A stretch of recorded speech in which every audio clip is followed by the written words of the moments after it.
नमस्कार। Between the lines with Niranjan में आपका स्वागत है। आज हम बात करेंगे आसाम की। आसाम में 4 महीने बाद चुनाव होना है। 4 महीने 3 महीने मान लीजिए, मार्च और अप्रैल के बीच में चुनाव होना है।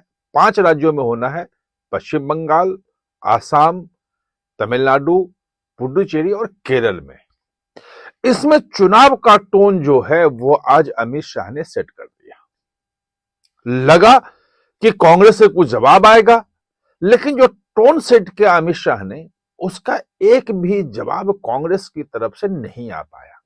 जबकि जो कांग्रेस के प्रभारी हैं, मतलब कांग्रेस के को जिनको दे दिया है, आसाम में जिसके नेतृत्व में कांग्रेस लड़ेगी, गौरव गोगोई, उनकी प्रेस कॉन्फ्रेंस थी और अमित शाह के वहां जो संबोधन हुआ आसाम में 2 जगह, उसके बाद थी।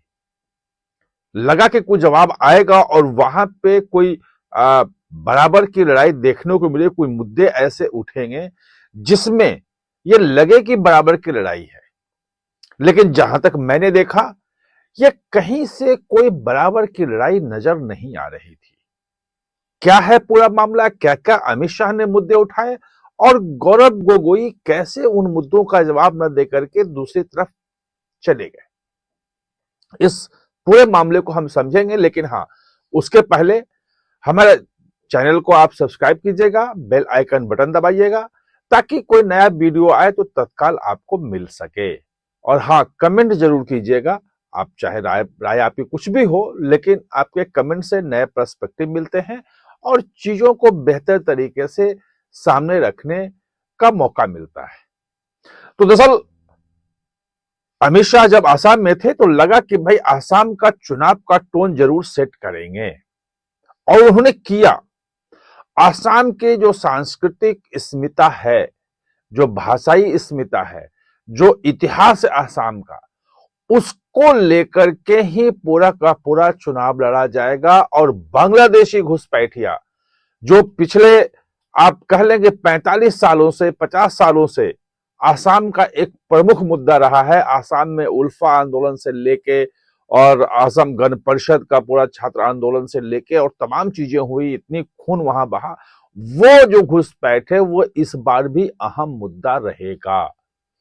और अमित शाह ने बिल्कुल साफ साफ कहा कि आसाम में 5 साल के लिए और भाजपा की सरकार बनाइए और मैं वादा करता हूं कि एक एक घुसपैठियों को चुन चुन कर निकाल कर बाहर किया जाएगा। ये बिल्कुल वादा करके आए हैं, गारंटी दे के आए हैं। यानी कि जो घुसपैठ का जो मुद्दा था, कि घुसपैठ जो है पश्चिम बंगाल में मुद्दा है और बिहार में भी एक महत्वपूर्ण मुद्दा, खासतौर पे पूर्वांचल के इलाकों में, सीमांचल जिसको बोलते हैं बिहार में, सीमांचल के इलाकों में ये महत्वपूर्ण मुद्दा था। जो मुद्दे थे कांग्रेस के, वो वोट चोरी और यही सब मुद्दे लेके चलते रहे, वोट अधिकार यात्रा निकालते राहुल गांधी, लेकिन उसका कहीं कोई इंपैक्ट नहीं दिया गया। और कांग्रेस की जो दुर्गति हुई वहां विपक्षी दलों की, वो आप देख सकते हैं बिहार में। लगभग जो आज के जो रैली थी अमित शाह की, वो लग रहा है कि कहीं वही स्थिति आसाम में फिर कांग्रेस की ना हो जाए। यहां तो कांग्रेस बैसाखी के सहारे थी कि भाई हम आरजेडी मेन प्लेयर है, उसके साथ जो सीटें मिली और सीटों को लेकर झगड़ा होता है, वहां तो अकेला प्लेयर है, सिर्फ अकेला वहां पे मेन प्लेयर जो है वो आसाम में वो कांग्रेस है और भाजपा है वहां पे। और हेमंत बिस्वा शर्मा की जो लोकप्रियता है और जिस ढंग से खुल के वो आसमीज मुख और जो बांग्लादेशी घुसपैठिए हैं उनका, वो जो मुद्दा उठाते रहते हैं, आज अमित शाह ने उसी पे मुहर लगाई और कहा कि घुसपैठ एक बड़ा मुद्दा है। जो भगवान शंकर देव की जो जन्मस्थली है, वो जो खाली करवाया गया, उसको जो विकसित करवाया गया, उन्होंने बताया कि कैसे घुसपैठियों ने जो सरकारी जमीन है, जो वहां पे सत्र की जमीन है, जो पूजा स्थल की जमीन है, उस पे कैसे वो कब्जा कर लिया था। कांग्रेस के जमाने में जानबूझ के कब्जा करने दिया गया और अब 1,29,000 बीघा जमीन जो है वो घुसपैठियों से मुक्त करवाया गया है। ये बिल्कुल क्लियर कट इंडिकेशन है। और इससे पहले जो वहां पे डिलिमिटेशन हुआ है। उस डिलिमिटेशन में जो पहले बीजेपी के साथ समस्या होती थी, उस समस्या को भी खत्म कर दिया गया है। वो समस्या ये थी कि 126 की विधानसभा है और माना यह जाता था कि 40-42 सीटों को जो है वो बांग्लादेशी घुसपैठ के जो आरोप जिन पे है वो घुसपैठिए तय करते हैं। इतनी मुस्लिम पॉपुलेशन लगभग 35% 40% है, वहां पे 40% मुस्लिम पॉपुलेशन हो गया उन जिलों में। जो डिलिमिटेशन हुआ, उस डिलिमिटेशन में जो 42 विधानसभा क्षेत्र जो थे, जो बांग्लादेशी जिसपे निर्धारित करते थे कौन जीतेगा, वो उनको सेंट्रलाइज कर दिया गया केवल 22 विधानसभा क्षेत्रों में। यानी कि इस बार भाजपा जो है वो 104 पे लड़ेगी। पहले 80-84 पे सीटों पे लड़ती थी और सरकार बनाने के लिए 64 सीटें चाहिए विधानसभा में। ये एक बड़ी चुनौती थी, उसके बाद भी 2 बार सरकार बनी। इस बार उस चुनौती से बाहर निकल गई है सरकार। और लोकसभा में भी आप देखें, वहां सीटें जो बीजेपी की बढ़ी हैं वो इसलिए कि अब केवल पहले जो 5 सीटें थी 14 लोकसभा की सीटों में से, उसमें 5 जो है वो मुस्लिम जो है बांग्लादेशी मुस्लिम जो डिसाइड करते थे, अब वो संख्या 3 रह गई है। यानी कि जो बाकी के जो आसाम के लोग हैं उसमें, और दूसरी बात उन्होंने कही, अमित शाह ने जो कहा, और वो बिल्कुल दावा सही है कि पिछले 5 सालों में जितने भी वहां पे अलगाववादी संगठन थे, 5-6 अलग अलग अलगाववादी आंदोलन चल रहे थे, हजारों यूथ जो हैं वो हथियार लेकर के निकले हुए थे, सबके साथ समझौता हो गया।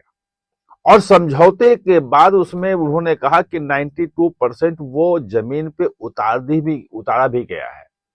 और यही नहीं, और उन्होंने कहा कि 5 साल और अगर मिल गया तो 100% समझौते वो हो जाएंगे।